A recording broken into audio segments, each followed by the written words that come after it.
सूत्र के पहले संदर्भ, यह छोटी सी कहानी है। भगवान राजगृह में विहरते थे। उसी समय राजगृह में घटी यह घटना है। उस महानगर में दो छोटे लड़के सदा साथ साथ खेलते थे। उनमें बड़ी मैत्री थी। अनेक प्रकार के खेल वे खेलते थे। आश्चर्य की बात यह थी कि एक सदा जीतता था और दूसरा सदा हारता था। और भी आश्चर्य की बात यह थी कि जो सदा जीतता था वह हारने वाले से सभी दृष्टियों से कमजोर था। हारने वाले ने सब उपाय किए पर कभी भी जीत ना सका। खेल चाहे कोई भी हो, उसकी हार सुनिश्चित ही थी।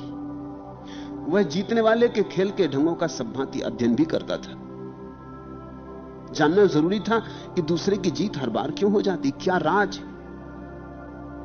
एकांत में अभ्यास भी करता था, पर जीत न हुई सो न हुई। एक बात जरूर उसने परिलक्षित की थी कि जीतने वाला अपूर्व रूप से शांत था। जीत के लिए कोई आतुरता भी उसमें नहीं थी, कोई आग्रह भी नहीं था कि जीतूं ही। खेलता था अनाग्रह से, फलाकांक्षा नहीं थी। और सदा ही केंद्रित मालूम होता था, जैसे अपने में ठहरा है। और सदा ही गहरा मालूम होता था, छिछला नहीं था, ओछा नहीं था। उसके अंतस में जैसे कोई लौ निष्कंप जलती थी। उसके पास एक प्रसादपूर्ण आभा मंडल भी था। इसलिए उससे बार बार हार के भी हारने वाला उसका शत्रु नहीं हो गया था, मित्रता कायम थी। जीत भी जाता था जीतने वाला तो कभी अहंकार से ना भरता था, जैसे ये कोई खास बात ही ना थी। खेल अपने में पूरा था, जीते कि हारे इससे उसे प्रयोजन नहीं था, मगर जीतता सदा था।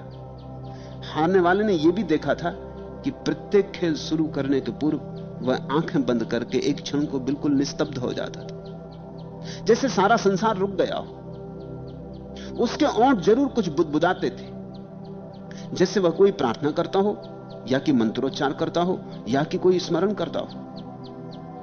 अंततः हारने वाले ने अपने मित्र से उसका राज पूछा। क्या करते हो, उसने पूछा। हर खेल शुरू होने के पहले किस लोक में खो जाते हो? जीतने वाले ने कहा, भगवान का स्मरण करता हूं, नमो बुद्धस का पाठ करता हूं, इसलिए तो जीतता हूं। मैं नहीं जीतता, भगवान जीतते। उस दिन से हारने वाले ने भी नमो बुद्धस का पाठ शुरू कर दिया। यद्यपि यह कोरा अभ्यास ही था, फिर भी उसे इसमें धीरे धीरे रस आने लगा। तोता रटंकी था यह मंत्रोच्चार, पर फिर भी मन पर परिणाम होने लगे। गहरे ना सही तो ना सही, पर सतह पर स्पष्ट फल दिखाई पड़ने लगे। वो थोड़ा शांत होने लगा, थोड़ी उच्छृंखलता कम होने लगी, थोड़ा छिछलापन कम होने लगा, हार की पीड़ा कम होने लगी, जीत की आकांक्षा कम होने लगी। खेल खेलने में पर्याप्त है, ऐसा भाव धीरे धीरे उसे भी जगने लगा। भगवान के इस स्मरण में वह अनजाने ही धीरे धीरे डुबकी भी खाने लगा। शुरू तो किया था परिणाम के लिए कि खेल में जीत जाऊं, लेकिन धीरे धीरे परिणाम तो भूल गया और स्मरण में ही मजा आने लगा। पहले तो खेल के शुरू में याद करता था, फिर कभी एकांत मिल जाता तो बैठ के नमो बुद्धस नमो बुद्धस नमो बुद्धस का पाठ करता। फिर तो खेल गौण होने लगा और पाठ प्रमुख हो गया। फिर तो जब कभी पाठ करने से समय मिलता तो ही खेलता। रात भी कभी नींद खुल जाती तो बिस्तर पे पड़ा पड़ा नमो बुद्धस का पाठ करता। उसे कुछ ज्यादा पता नहीं था कि क्या है इसका राज, लेकिन स्वाद आने लगा। एक मिश्री उसके मुंह में घुलने लगी। छोटा बच्चा था, शायद इसलिए सरलता से बात हो गई। जितने बड़े हम हो जाते उतने विकृत हो जाते। सरल था, कूड़ा कचरा जीवन ने अभी इकट्ठा ना किया था, अभी स्लेट कोरी थी। जो बच्चे बचपन में ध्यान की तरफ लग जाएं, धन्य भागी हैं, क्योंकि जितनी देर हो जाती है उतना ही कठिन हो जाता है। जितनी देर हो जाती है उतनी ही अड़चनें बढ़ जाती। फिर बहुत सी बाधाएं हटाओ तो ध्यान लगता है, और बचपन में तो ऐसे लग सकता है, इशारे में लग सकता है, क्योंकि बच्चा एक अर्थ में तो ध्यानस्थ है ही, अभी संसार पैदा नहीं हुआ है। अभी कोई बड़ी महत्वाकांक्षा पैदा नहीं हुई। छोटी सी महत्वाकांक्षा थी कि खेल में जीत जाऊं, और तो कोई बड़ी महत्वाकांक्षा नहीं थी। राष्ट्रपति नहीं होना, प्रधानमंत्री नहीं होना, धनपति नहीं होना, पद प्रतिष्ठा का मोह नहीं था।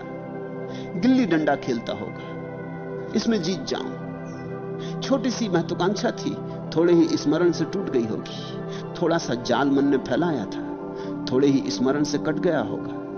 एक खुला आकाश उसे दिखाई पड़ने लगा।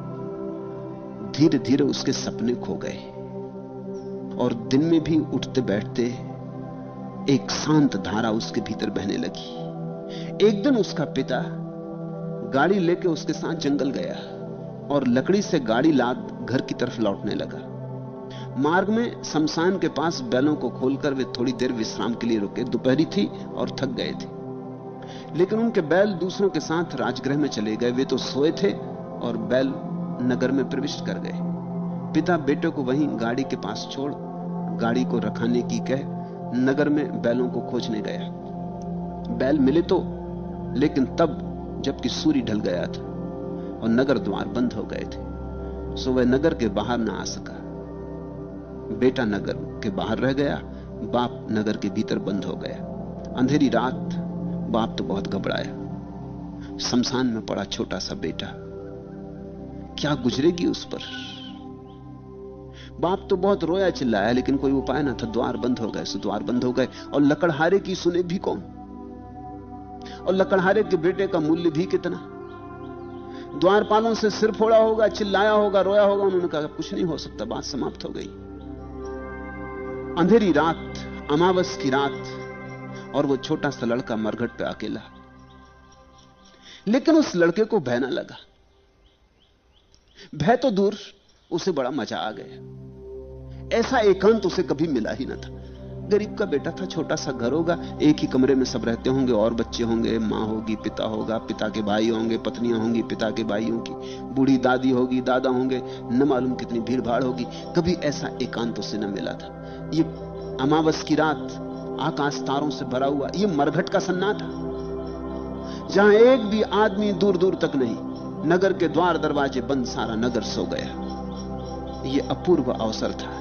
ऐसी शांति और सन्नाटा उसने कभी जाना नहीं था। वो बैठ के नमो बुद्धस का पाठ करने लगा। नमो बुद्धस, नमो बुद्धस, नमो बुद्धस कहते कब आधी रात बीत गई उसे स्मरण नहीं। तार जुड़ गया, संगीत जम गया, वीणा बजने लगी। पहली दफा ध्यान की झलक मिली। शांति तो मिली थी अब तक, रस भी आना शुरू हुआ था, लेकिन अब तक बूंद बूंद था। आज डुबकी खा गया, आज पूरी डुबकी खा गया, आज डूब गया, बाढ़ आ गई। ऐसा नमो बुद्धस, नमो बुद्धस, नमो बुद्धस कहता कहता गाड़ी के नीचे सड़क पर सो गया। यह साधारण नींद न थी, नींद भी थी और जागा हुआ भी था। यह समाधि थी। उसने उस रात जो जाना, उसी को जानने के लिए सारी दुनिया तड़फ थी। उस लकड़हारे के बेटे ने उस रात जो पहचाना, उसको बिना पहचाने कोई कभी संतुष्ट नहीं हुआ, सुखी नहीं हुआ। सुख बरस गया, उसका मन मगन हो उठा। शरीर सोया था और भीतर कोई जागा था। सब रोशन था, उजियारा ही उजियारा था, जैसे हजार हजार सूरज एक साथ जग गए, जैसे जीवन सब तरफ से प्रकाशित हो उठा। किसी कोने में कोई अंधेरा न था। वह किसी और ही लोक में प्रवेश कर गया। वह इस संसार का वासी न रहा। जो घटना किसी दूसरे के लिए अभिशाप हो सकती थी, उसके लिए वरदान बन गई। मरघट का सन्नाटा मौत बन सकती थी छोटे बच्चे की, लेकिन उस बच्चे को अमृत का अनुभव बन गई। सब हम पर निर्भर है। वही अवसर मृत्यु में ले जाता, वही अमृत में। वही अवसर वरदान बन सकता, वही अभिशाप। सब हम पर निर्भर है। अवसर में कुछ भी नहीं होता। हम अवसर के साथ कैसे चैतन्य का प्रवाह लाते हैं, इस पर सब निर्भर होता था। मरघट, लेकिन मरघट की तो उसे याद ही ना आई। उसने तो एक क्षण भी सोचा नहीं कि मरघट है। उसने तो सोचा कि ऐसा अवसर, धन्य भाग मेरे। पिता आए नहीं, बैल लौटे नहीं, सन्नाटा अपूर्व है, द्वार दरवाजे बंद हो गए, आज इस घड़ी को भगवान के साथ पूरा जी लो। वो नमो बुद्धस्स कहते कहते कहते कहते बुद्ध के साथ एक रूप हो गया होगा। जिसका हम स्मरण करते हैं उसके साथ हम एक रूप हो जाते हैं। वह निद्रा अपूर्व थी। इस निद्रा के लिए योग में विशेष शब्द है, योग तंद्रा। आदमी सोया भी होता और नहीं भी सोया होता। इसलिए तो कृष्ण ने कहा है कि जब सब सो जाते तब भी योगी जागता। उसका यही अर्थ है, या निशा सर्वभूतायाम तस्याम जागृति संयमी। जब सब सो गए होते, जो सबके लिए अंधेरी रात है, निद्रा है, सुसुप्ति है, योगी के लिए वह भी जागरण है। उस रात वह छोटा सा बच्चा योगस्थ हो गया, योगारूढ़ हो गया। और अनजाने हुआ, ये अनायास हुआ, ये चाहकर भी नहीं हुआ था, ऐसी कुछ योजना भी न थी। अक्सर यही होता है कि जो योजना बना के चलते नहीं पहुंच पाते, क्योंकि योजना में वासना आ जाती। अक्सर अनायास होता है। यहां रोज ऐसा अनुभव मुझे होता है, जो लोग यहां ध्यान करने आते हैं बड़ी योजना और आकांक्षा से, उन्हें नहीं होता। जो ऐसे ही आ गए होते हैं संयोग बसात, सोचते हैं कर लें, देख लें, शायद कुछ हो, उन्हें हो जाता है। और पहली दफा तो जब किसी को होता है तो आसानी से हो जाता, दूसरी दफे कठिन होता है, क्योंकि दूसरी दफे वासना आ जाती। पहली दफा तो अनुभव था नहीं, तो वासना कैसे करते हैं। ध्यान शब्द सुना भी था तो भी ध्यान का कुछ अर्थ तो पकड़ में आता नहीं था, क्या है कैसा है। जब पहली दफा ध्यान उतर आता है और किरण तुम्हें जगमगा जाती है, ऐसा रस मिलता है कि फिर सारी वासना उसी तरफ दौड़ने लगती। वह वासना जो बड़े मकान चाहती थी, बड़ी कार चाहती थी, सुंदर स्त्री चाहती थी, शक्तिशाली पति चाहती थी, धन पद चाहती थी, सब तरफ से वासना इकट्ठी होकर ध्यान की तरफ दौड़ पड़ती। क्योंकि जो धन से नहीं मिला वो ध्यान से मिलता है, जो पद से नहीं मिला वो ध्यान से मिलता है, जो किसी संभोग से नहीं मिला वो ध्यान से मिलता है। तो सब तरफ से वासना के झरने इकट्ठे एक धारा में हो जाते और ध्यान की तरफ दौड़ने लगते। लेकिन ध्यान वासना से नहीं मिलता, ध्यान तो निर्वासना की स्थिति में घटता है। जब तुम चाहोगे तब तुम चूकोगे। तो तुम्हें यह हैरानी होगी, इस छोटे से बच्चे ने चाहा तो नहीं था, यह घटना कैसे घट गई। यह बात सार्थक है, घटना ऐसे ही घटती है, अनायास ही घटती है। इस जगत में जो भी श्रेष्ठ है वो मांगने से नहीं मिलता। मांगने से तो हम भिखारी हो जाते। बिना मांगे मिलता है। बिन मांगे मोती मिले, मांगे मिले न चून। उसने मांगा भी नहीं था, उसे तो एक अवसर मिल गया कि अंधेरी रात, ये आकाश में झिलमिलाते तारे, ये सन्नाटा, ये चुप्पी, ये नीरव ध्वनि, ये मरघट, वो तो बैठ गया। किसी खास वजह से नहीं, कुछ लक्ष्य न था सामने। उसने शास्त्र भी न पढ़े थे, शास्त्र सुने भी न थे, संतों की वाणी भी नहीं सुनी थी, लोभ का कोई कारण भी नहीं था। वो किसी मोक्ष, किसी भगवान के दर्शन करने को उत्सुक भी नहीं था, कोई निर्वाण भी नहीं पाना चाहता था। मगर ये मौका था सन्नाटे का, और धीरे धीरे उसे नमो बुद्धस्स के अतिरिक्त कुछ बचा भी नहीं था उसके पास। करता भी क्या, बाप आया नहीं, बैल लौटे नहीं, घर जाने का उपाय नहीं, नगर के द्वार दरवाजे बंद हो गए, करता भी क्या। वो तो बहुत दिन से जब भी मौका मिलता था, एकांत मिलता था, नमो बुद्धस्स करता था, नमो बुद्धस्स करने लगा, डोलने लगा, जैसे सांप डोलने लगता है बीन सुन के। ऐसा मंत्रोच्चार अगर कोई बिना किसी वासना के करे तो तुम्हारे भीतर की चेतना डोलने लगती, एक अपूर्व नृत्य का समायोजन हो जाता। चाहे शरीर ना भी हिले, भीतर नृत्य खड़ा हो जाता। डोलते डोलते लेट गया, गाड़ी के नीचे सो गया, सोया भी था और जागा भी था। इस जगत का जो सबसे महत्वपूर्ण अनुभव है वो यही है, सोए भी और जागे भी। अभी तो हालत उल्टी है, जागे हो और सोए हो। अभी लगते हो कि जागे हो और बड़ी गहरी नींद है, आंख खुली है और भीतर नींद समाई है। इससे उल्टी भी घटना घटती है। अभी तो तुम शीर्षासन कर रहे हो, सिर के बल खड़े हो, जागे हो और सोए हो। जिस दिन पैर के बल खड़े होगे वही तो बुद्धत्व का अर्थ है, पैर पर खड़े हो जाना। आदमी उल्टा खड़ा है, जो सीधा खड़ा हो गया वही बुद्ध है। वो सोता भी है तो जागता है। जो रात अभिशाप हो सकती थी वह वरदान हो गई, और जो मंत्र मात्र संयोग से मिला था वह उस रात्रि स्वाभाविक हो गया। संयोग की ही बात थी कि दूसरा लड़का जीतता था और ये लड़का भी जीतना चाहता था। कौन नहीं जीतना चाहता। बूढ़े तक जीत के भाव से मुक्त नहीं होते, तो बच्चों से तो आशा नहीं की जा सकती। बूढ़ों को तो क्षमा नहीं किया जा सकता, क्योंकि जिंदगी बीत गई, अभी तक कितना भी नहीं सीखे कि जीतने में कुछ सार नहीं, हारने में कोई हारता नहीं, जीतने में कोई जीतता नहीं। यहां हार और जीत सब बराबर है, क्योंकि मौत सबको एक सा मिटा जाती है। हारे हुए मिट्टी में गिर जाते, जीते हुए मिट्टी में गिर जाते। ये तो छोटा बच्चा था, इसको तो हम क्षमा कर सकते। ये जीतना चाहता था, इसने सब उपाय कर लिए थे, इसने सब तरह से निरीक्षण किया था कि जीतने वाले की कला क्या है, क्यों जीत जाता है, मैं क्यों हार जाता हूं। शक्तिशाली था जीतने वाले से, इसलिए बात बड़ी आश्चर्य की थी, इसकी शक्ति का स्रोत कहां है, क्योंकि शरीर से मैं बलवान हूं, जीतना मुझे चाहिए गणित के हिसाब से। लेकिन जिंदगी बड़ी अजीब है, यहां गणित के हिसाब से कोई बात घटती कहां, यहां गणित को मानकर जिंदगी चलती कहां है। यहां कभी कभी कमजोर जीत जाते हैं और शक्तिशाली हार जाते हैं। देखते पहाड़ से जल की धारा गिरती, चट्टान पर गिरती है। जब चट्टान पर पहली दफा जल की धारा गिरती होगी तो चट्टान सोचती होगी, अरे पागल, मुझको तोड़ने की कोशिश कर रही।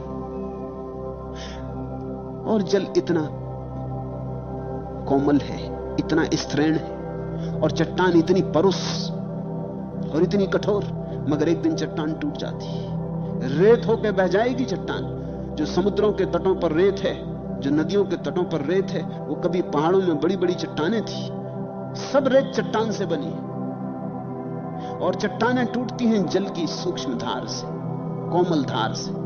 कोमल धार अंततः जीत जाती है, मगर धार में कुछ बात होगी, जीतने का कुछ राज होगा। इस जगत में सब कुछ गणित के हिसाब से नहीं चलता, इस जगत का कुछ सूक्ष्म गणित भी है। तो सब ऊपर के उपाय कर लिए होंगे उस लड़के ने, कैसे खेलता है उसका एकांत में अभ्यास भी किया था, मगर फिर भी हार गया, न जीता सो न जीता। पूछना नहीं चाहता था उससे, क्योंकि उससे क्या पूछना उसके जीतने का राज। चुपचाप निरीक्षण करता था। जब कोई उपाय ना बचा होगा तो उसने पूछा। एक ही बात अनबूझी रह गई थी कि हर खेल शुरू करने के पहले वह लड़का आंख बंद करके खड़ा हो जाता, उसके ओंठ कुछ बुदबुदाते, तब एक अपूर्व शांति उसके चेहरे पर मालूम होती, एक रोशनी झलकती है। अब सिर्फ यही एक राज रह गया था, और सब तो कर लिया था, उससे कुछ काम नहीं हुआ था। अंततः उसने पूछा कि भाई मुझे बता दो, क्या करते हो, कैसा स्मरण, क्या मंत्र। संयोग की बात थी कि वो लड़का नमो बुद्धस्स का पाठ करता था, वही उसका बल था। सुना है ना तुमने वचन, निर्बल के बलराम। निर्बल भी बली हो जाता है अगर राम का साथ हो, और बलवान भी कमजोर हो जाता है अगर राम का साथ ना हो। यहां सारा बल राम का बल है। यहां जो अपने बल पर टिका है हारेगा, जिसने प्रभु के बल पर छोड़ा वो जीतेगा। जब तक तुम अपने बल पर टिके हो, रोओगे, परेशान होगे, टूटोगे, तब तक तुम चट्टान हो, तब तक तुम रेत होगे, दुख पाओगे, खंड खंड हो जाओगे। जिस दिन तुमने राम के बल का सहारा पकड़ लिया, जिस दिन तुमने कहा मैं नहीं हूं तू ही है, यही तो अर्थ होता है स्मरण का, प्रभु स्मरण का, नाम स्मरण का।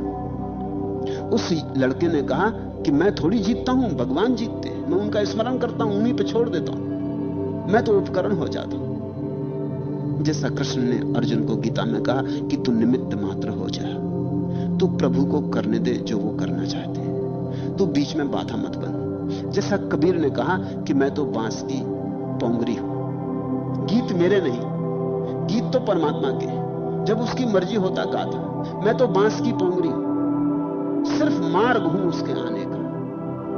गीतों पर मेरी छाप नहीं है, गीतों पर मेरा कब्जा नहीं, गीत उसके, मैं सिर्फ द्वार हूं उसका, उपकरण मात्र। ऐसा ही उस लड़के ने कहा कि मैं थोड़ी जीतता हूं, इसमें कुछ राज नहीं है, मैं प्रभु का स्मरण करता हूं, फिर खेल में लग जाता हूं, फिर वह जाने। मगर इस बात में बड़ा बल है, क्योंकि जैसे ही तुम्हारा अहंकार विगलित हुआ, तुम बलशाली हुए, तुम विराट हुए। अहंकार विगलित होते ही तुम जल की धार हो गए, अहंकार के रहते रहते तुम चट्टान हो। और अहंकार के विगलित होने का एक ही उपाय है कि किसी भांति तुम अपना हाथ भगवान के हाथ में दे दो। किस बहाने देते हो इससे कुछ फर्क नहीं पड़ता, तुम्हारा हाथ भगवान के हाथ में हो, तुम निमित्त मात्र हो जाओ। यह संयोग की ही बात थी। कि उस लड़के ने कहा, मैं भगवान का स्मरण करता हूं, बुद्ध का स्मरण करता हूं, नमो बुद्धाय। जीतने के लिए आतुर इस युवक ने इसकी नकल पट्टी शुरू की। ख्याल रखना, कभी कभी गलत कारणों से भी लोग ठीक जगह पहुंच जाते हैं। कभी कभी संयोग भी सत्य तक पहुंचा देता है। कभी कभी तुम जो शुरू करते हो वो कोई बहुत गहरा नहीं होता है, लेकिन शुरू करने से ही यात्रा का पहला कदम पड़ जाता है। मेरे पास लोग आते, वो कहते हैं संन्यास हम लेना चाहते हैं, लेकिन कपड़े रंगने से क्या होगा? मैं कहता हूं तुम फिक्र छोड़ो, कपड़े तो रंगो, कुछ तो रंगो। वो कहते हैं, कबीर तो कहते हैं मन ना रंगाए जोगी, रंगाए कपड़ा। मैं कहता हूं ठीक कहते हैं, मन भी रंग जाएगा, तुम कपड़े रंगाने की हिम्मत तो करो। जो कपड़े रंगाने तक से डर रहा है उसका मन कैसे रंगेगा? कबीर ठीक कहते, मगर ख्याल रखना, कबीर ने जोगियों से कहा था, कबीर ने उनसे कहा था जिन्होंने कपड़े रंग लिए थे और मन अभी तक नहीं रंगा था। उन्होंने कहा था मन न रंगाए जोगी। जोगियों से कहा था कि तुमने मन तो रंगाया नहीं, रंगा लिए कपड़ा, इससे क्या होगा? अब मन रंगाओ। तुमने अभी कपड़ा भी नहीं रंगाया, तुम अभी जोगी नहीं हो। कबीर का वचन तुम्हारे लिए नहीं है। जिन्होंने कपड़ा रंगा लिया उनसे मैं भी कहता हूं, मन न रंगाए जोगी, रंगाए कपड़ा। मगर तुमसे ना कहूंगा, तुमसे तो कहूंगा पहले जोगी तो बनो, कम से कम कपड़ा तो रंगाओ। एक बार कपड़ा रंग जाए, इतनी हिम्मत तो करो। और तुम कहते हो कि बाहर के कपड़े से क्या होगा?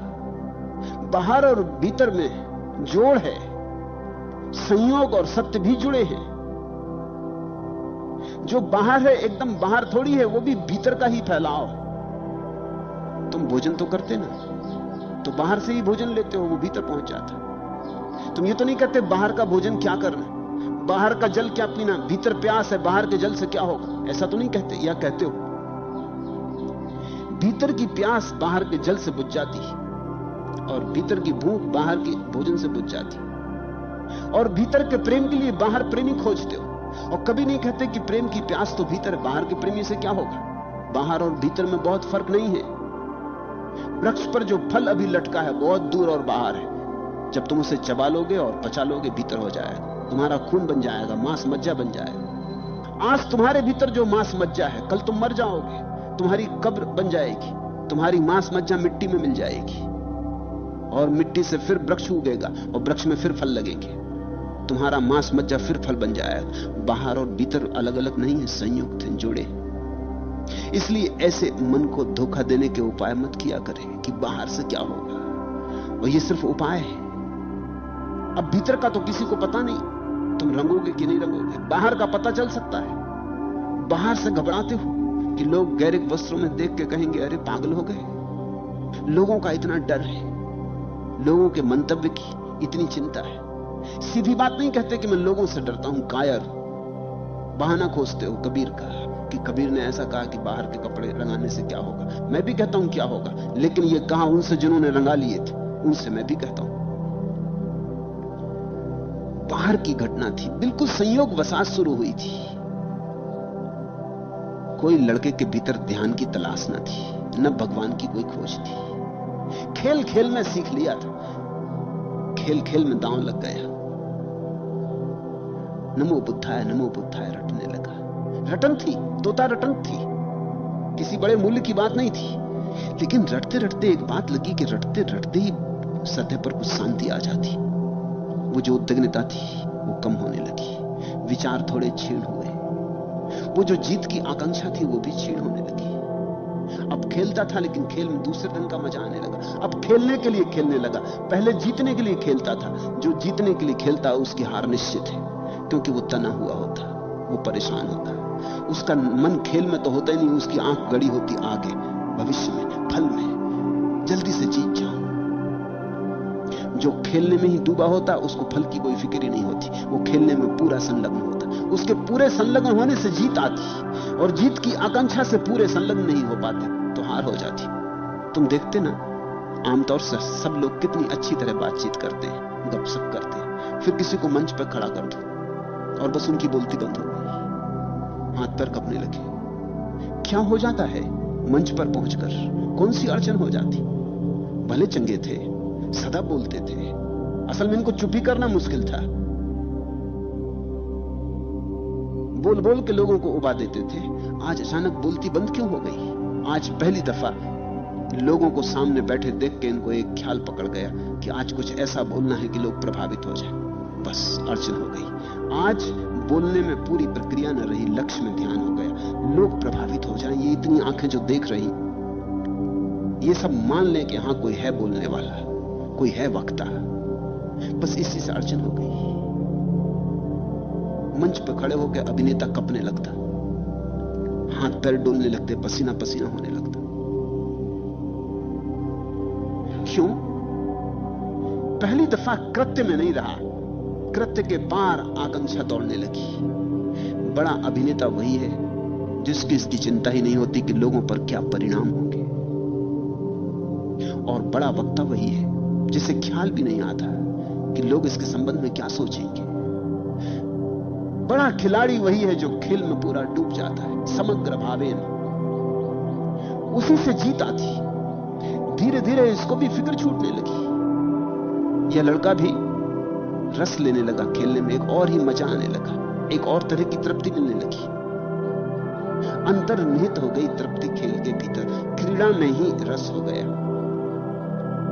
खेल काम ना रहा, खेल पहली दफा खेल हुआ। इसलिए इस देश में हम कहते हैं भगवान सृष्टि बनाई, ऐसा नहीं कहते, सृष्टि का खेल खेला, लीला की। क्या फर्क है खेल और सृष्टि में? पश्चिम में क्रिश्चियनिटी है, ईसाईयत है, जुदाइज्म, इस्लाम है। वे सब कहते हैं भगवान ने दुनिया बनाई कृत्य की तरह, 6 दिन में बनाई, फिर थक गया।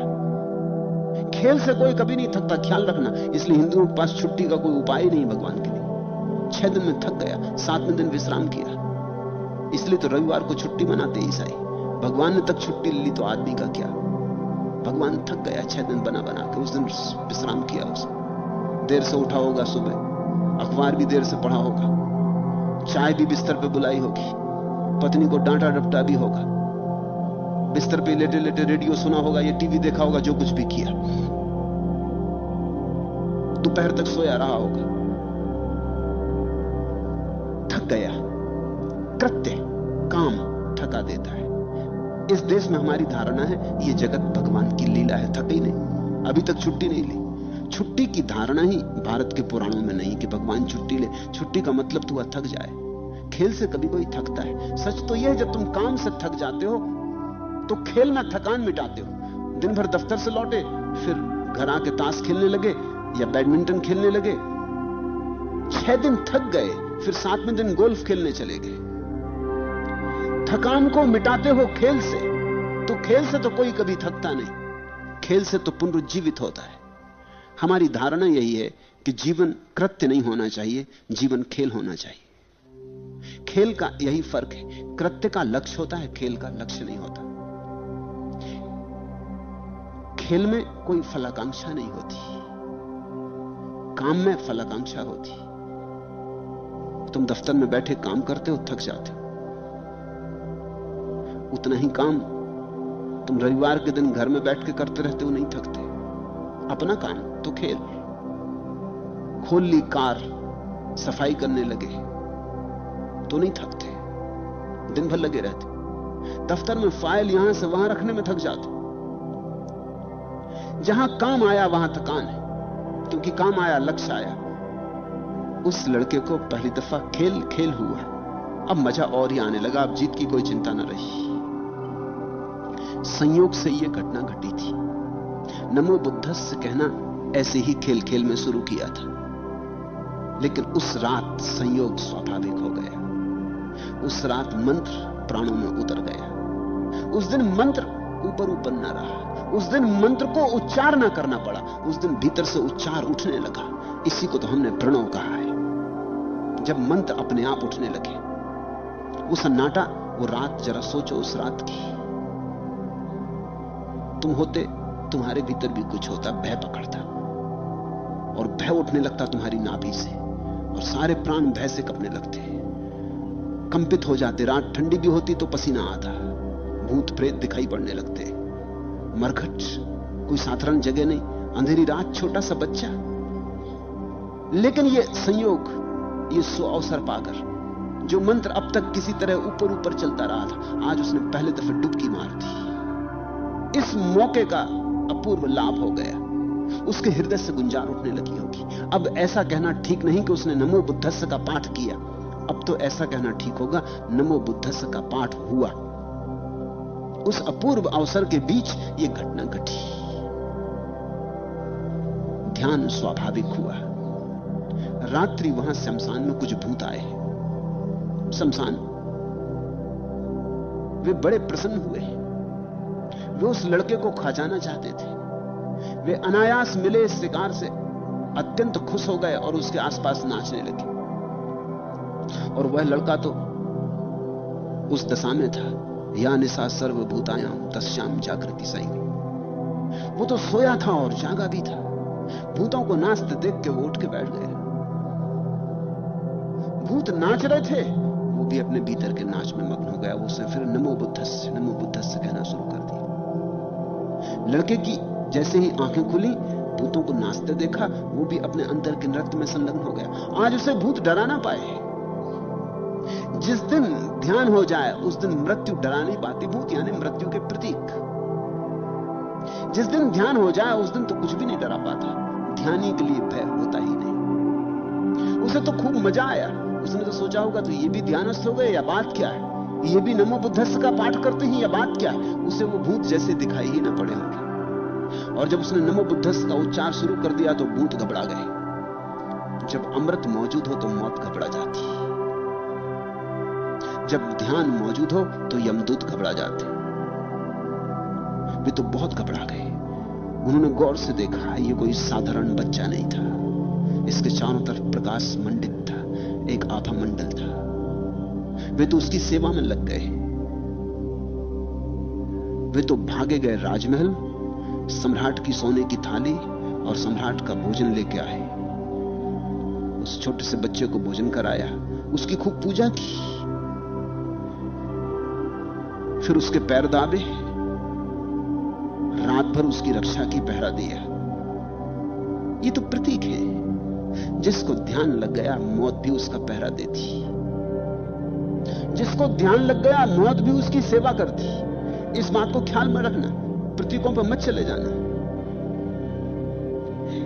ऐसे कुछ भूत हुए ऐसा नहीं है, ऐसा अर्थ मत ले लेना। ये तो सिर्फ सांकेतिक कथाएं हैं। ये इतना ही कहती हैं कि ऐसा घटता है।